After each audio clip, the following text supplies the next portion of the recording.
Natasha's adventure to save her dog. Once upon a time, there was a girl named Natasha. She had a fluffy, happy dog named Max.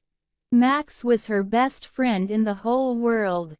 They would run through fields together, play in the park, and even share snacks. Natasha loved Max, and Max loved Natasha. One sunny day, Natasha and Max were playing in the backyard when something strange happened. A bright, swirling light appeared in the sky. Before Natasha could do anything, the light got bigger and bigger, and suddenly whoosh, Max disappeared right into the light. "Max!" Natasha shouted. She tried to grab him, but he was gone. Natasha felt sad and worried. She knew she had to get her best friend back. She would go on an adventure to find him, no matter what. She put on her backpack and filled it with snacks, water, and her favorite blanket. She didn't know where the light had taken Max, but she was ready for anything. With a deep breath, Natasha stepped into the swirling light.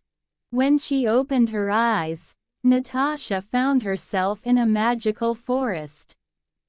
The trees were tall and glowing with colors like blue and purple. There were sparkly flowers and animals she had never seen before, like rabbits with wings and squirrels with rainbow tails. Natasha called out, "Max! Where are you?" A little fairy with shiny wings flew down from a tree.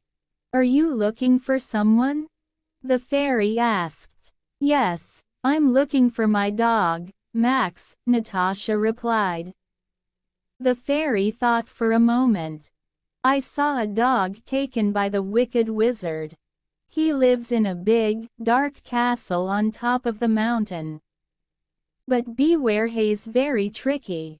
Natasha felt nervous, but she knew she had to be brave.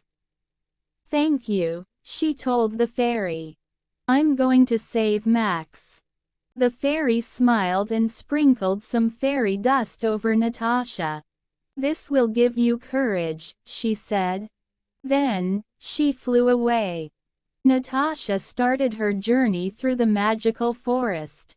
She climbed over rocks, crossed sparkly rivers, and walked under tall trees. Along the way, she met friendly creatures who helped her. A wise owl showed her the best path, and a gentle deer gave her berries to keep her energy up.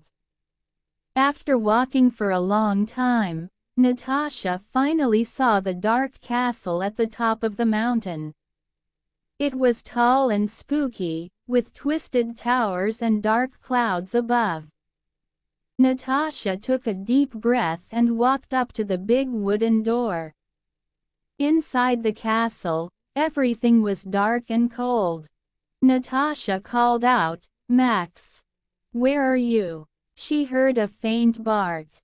It was Max. She followed the sound, going down long, shadowy hallways. The bark got louder and louder until she came to a big room. There, sitting on a high throne, was the wicked wizard. He was holding Max on his lap. The wizard had a sneaky smile. "If you want your dog back, you must solve my riddles," he said. Natasha was scared, but she stood tall. "I'll do anything to save Max," she said bravely. The wizard laughed and asked the first riddle. "I'm not alive, but I grow. I don't have lungs, but I need air. I don't have a mouth, and I can drown. What am I?" Natasha thought hard. She remembered how fires needed air to stay alive. "Fire!" she shouted. The wizard looked surprised. "Correct," he said with a frown.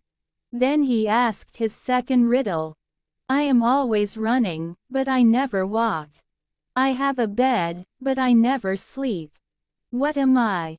Natasha thought again. She remembered the river she had crossed, always flowing and moving. A river, she said. The wizard was even more surprised. You're smarter than I thought, he said.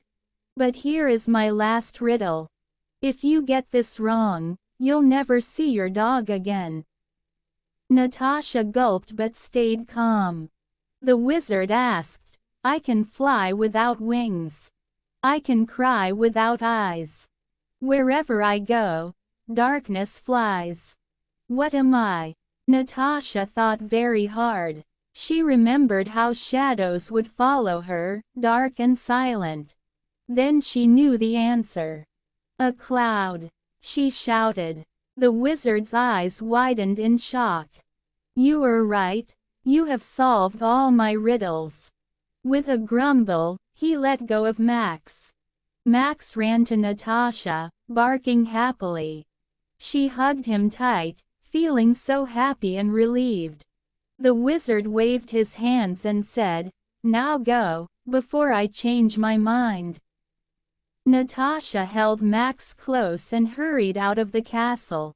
They ran all the way back to the magical forest. The fairy appeared again and smiled. You did it, Natasha. You saved Max. The fairy sprinkled more fairy dust over them, and in a blink, Natasha and Max were back home in their backyard, safe and sound.